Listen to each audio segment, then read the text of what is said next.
கிறிஸ்தவராக மாறினால் பட்டியலின அந்த உரிமையோ அந்தஸ்தோ கிடையாது. நீதிமன்றம் சொன்ன அப்சர்வேஷனா அல்லது காஞ்சி மடத்திலிருந்து சங்கராச்சாரியார் யாராவது சொன்னதா? ஒரு மாறுபட்ட பழுதுபட்ட அல்லது புறையோடி போன அழுகிய சிந்தனையை நீதிமன்றம் விதைக்கிறது. எந்த சவாலையும் எதிர்கொள்ள தயாராக இருக்க வேண்டும். அதே போல கச்சா எண்ணெய் இருப்பு இந்தியாவிடம் இருக்கிறது அப்படின்றாரு மோடி. உண்மையாகவே இருக்கா? பொதுமக்கள் ஏன் தயாரா இருக்கணும்? இவர் பிரதமர் என்கின்ற அந்த நிலையில் தோற்று நிற்கிறார். எதிர்கட்சிகள் கேள்வி கேட்கிறது, கேஸுக்கு என்ன பதில் சொல்ல போறீங்க அப்படின்னா அதுக்கு பதில் சொல்வதற்கு அஞ்சி போய் நாடாளுமன்றத்துக்கு வரதே தவிர்க்கிறார் இல்லையா? அப்ப இவர்கிட்ட தான் ப்ரிப்பேர்னஸ் இல்லை. அதை தவிர குஜராத்திலிருந்து அந்த புலம்பெயர் தொழிலாளர்கள் திரும்பவும் அந்த கொரோனா காலத்தில் பார்த்த மாதிரி மூட்டையை கட்டிக்கிட்டு குடும்பத்தோடு அவங்க சொந்த ஊருக்கு திரும்பிட்டு இருக்காங்க. நிர்மலா சீதாராமன் அம்மையார்கிட்ட போய் இப்போ கேட்டிங்கன்னு வைங்களேன், எங்காத்துல நாங்கள் கேஸே பயன்படுத்துறதில்ல, விறகு அடுப்பு தான், கும்பிடி அடுப்பு தான். விரதம் இருந்தோ, அது ரொம்ப நல்லது ஹெல்த்துக்கு.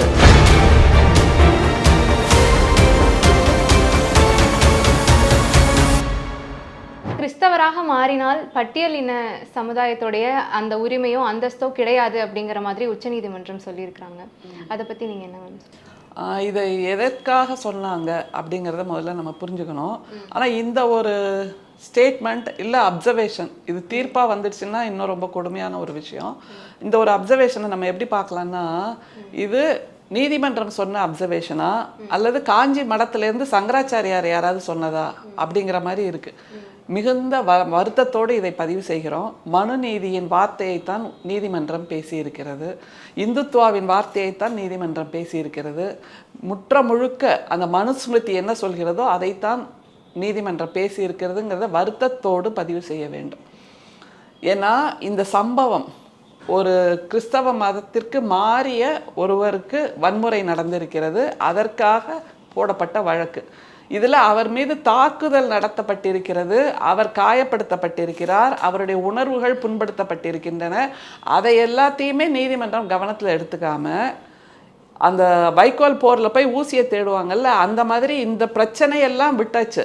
இவர் மீது நடத்தப்பட்டிருக்கிறது வன்முறை, மனித வன்முறை, அப்படி அதெல்லாம் விட்டுட்டு நீங்கள் கிறிஸ்டியனாக மாறிட்டீங்க, அதனால் உங்களுக்கு எஸ்சியோட அந்த சிறப்பு சலுகைகள் எதையுமே நீங்கள் கேட்க முடியாது, அதனால் எஸ்சி வன்முறை சட்டத்தின் கீழ் இந்த வழக்கு வராது அப்படின்னு ஒரு அப்சர்வேஷனை சொல்கிறாங்கன்னா, இது சொல்லுவது நீதிமன்றமா அல்லது சங்கராச்சாரியார் மடமா? அதுதான் இப்போ ஒரே ஒரு கேள்வி. அந்த தனிநபர், அவர் ஒரு இந்தியர், அவர் மீது தாக்குதல் நடத்தப்பட்டிருக்குன்னா அதுக்கான தீர்வை சொல்லுங்கள். அந்த தாக்குதலை நடத்தியவர்கள் மீது நடவடிக்கை எடுங்க. தாக்குதல் செய்தவர்கள் தவறு செய்திருக்கிறார்கள் அதை சொல்லுங்கன்னா, இல்லை நீ இந்த சட்டத்தின் கீழ் வர முடியாது, இந்த சட்டத்திற்கான சலுகையை பெற முடியாதுன்னு ஒரு மாறுபட்ட பழுதுபட்ட அல்லது புறையோடி போன அழுகிய சிந்தனையை நீதிமன்றம் விதைக்கிறது அப்படின்னு தான் நிச்சயமாக சொல்ல முடியும். அதை தவிர இவங்கெல்லாம் எதுக்கு மதம் மாறுறாங்க? முதல் கேள்வி அது இருக்குது. இந்து மதத்தில் இந்த சாதியில் பிறந்தவர்கள் மீது நடத்தப்படக்கூடிய வன்முறை அது எவ்வளவு அதிகமாக இருக்கிறது. இழிவான தன்மையில் அவர்களை நம்ம பார்க்கிறோம். சொற்களால் இழிவு, செயல்களால் இழிவு, சமூக அந்தஸ்தில் கூட அவர்களை நம்ம அடித்தட்டில் தான் கீழே தூக்கி வைக்கிறோம். அப்படிங்கிறப்போ அதிலிருந்து எனக்கு மீட்பு வேணும் அப்படிங்கிறதுக்காக தானே மதம் மாறி போகிறாங்க. அப்படிங்கிறப்போ இது மதத்தை பார்க்கிறதை தவிர மனிதத்தை நீதிமன்றம் பேச வேண்டும். அந்த தனிநபருக்கான இந்த வன்முறையிலிருந்து எப்படி தீர்வை கொடுப்பதுங்கிறத பேசாமல் இப்படியாக நீ மதம் மாறியதால் அதற்கான சலுகைகளை கேட்டு பெற முடியாது அப்படின்னு சொல்கிறாங்கங்கிறது நிச்சயமாக கண்டனத்துக்குரியது.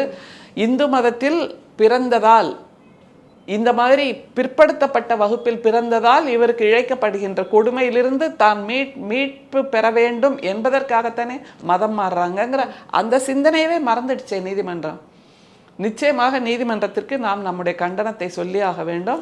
மனிதத்தை பாருங்கள், மதத்தை பார்க்காதீர்கள் என்பதைத்தான் நீதிமன்றம் பின்பற்ற வேண்டுமே தவிர இப்படியாக ஒரு மனுநீதியின் குரலாக, இந்துத்துவாவின் குரலாக, சாவர்கரின் குரலாக, கோட்சேயின் குரலாக பேசுவது என்பது இந்த 2026ஆம் ஆண்டு 21ஆம் நூற்றாண்டில் நிச்சயமாக கண்டனத்துக்கு உரியது அப்படிங்கிறத பதிவு செய்யலாம்.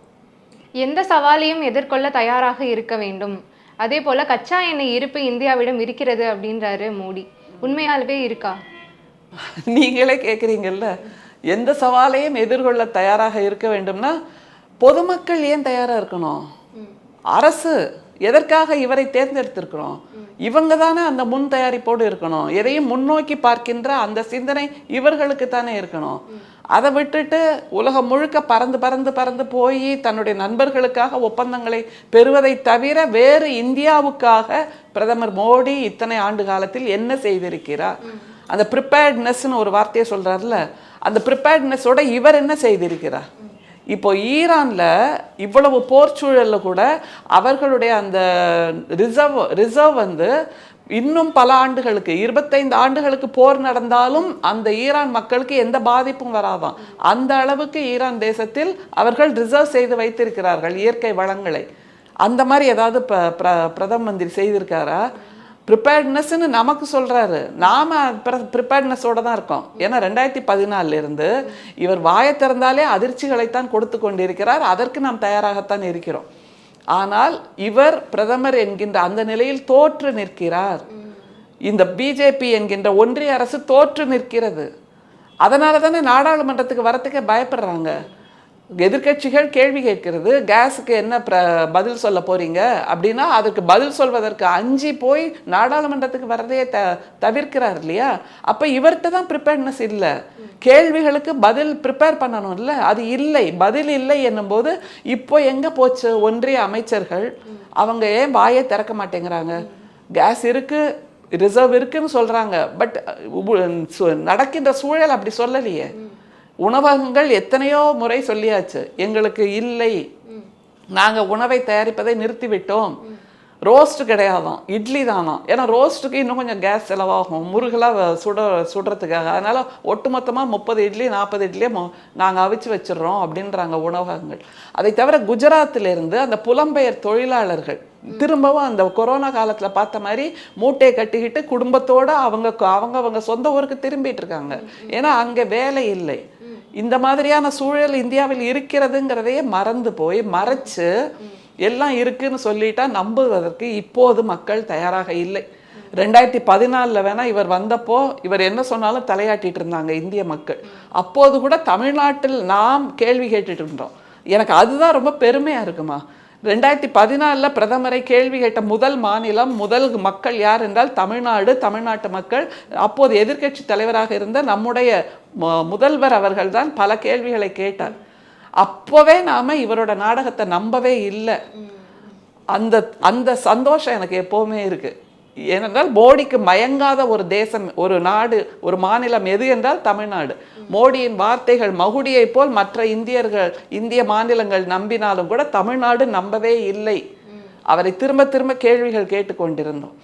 அப்படியான ஒரு நிலையில் இப்போது இவர் திரும்பவும் ஒரு பொய்யை கட்டவிழ்க்கிறார். பொய்ன்னு சொன்னால் உடனே அன்பார்லிமெண்ட்ரிம்பிங்க. அதனால் உண்மைக்கு புறம்பான ஒரு செய்தியை கட்டமைக்கிறார்னு அப்படி பாலிஷ்டாக சொல்லலாம். ஆனால் உண்மை அப்படி பாலிஷ்டாக இல்லை. இந்திய மக்கள் தடுமாறி கொண்டிருக்கிறார்கள்.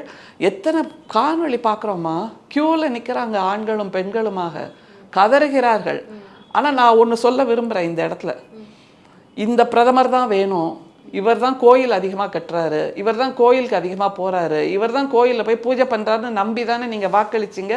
இப்போ எங்களுக்கு மந்திர் வேண்டாம், கேஸ் தான் வேணும்னு சொல்கிறீங்கல்ல, அனுபவிங்கன்னு சொல்ல தோணுது. அவ்வளோ கோபம் வருது.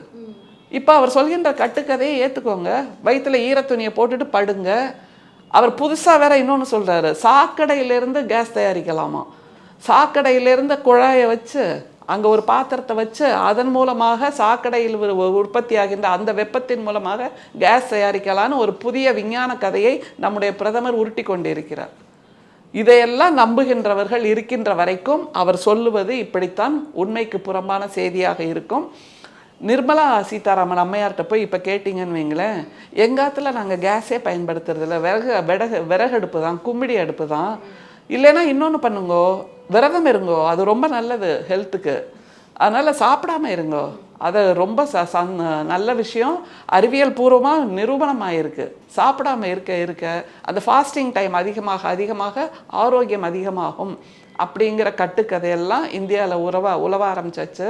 அதனால் மற்ற நாடுகள் தங்களுடைய மக்களின் தேவைக்காக ப்ரிப்பேர்ட்னஸோடு இருக்கும்போது இந்தியாவில் நம்முடைய பிரதமர் ப்ரிப்பேர்ட்னஸாக இல்லை என்பதைத்தான் இப்போதைய சூழல் காட்டுகிறது.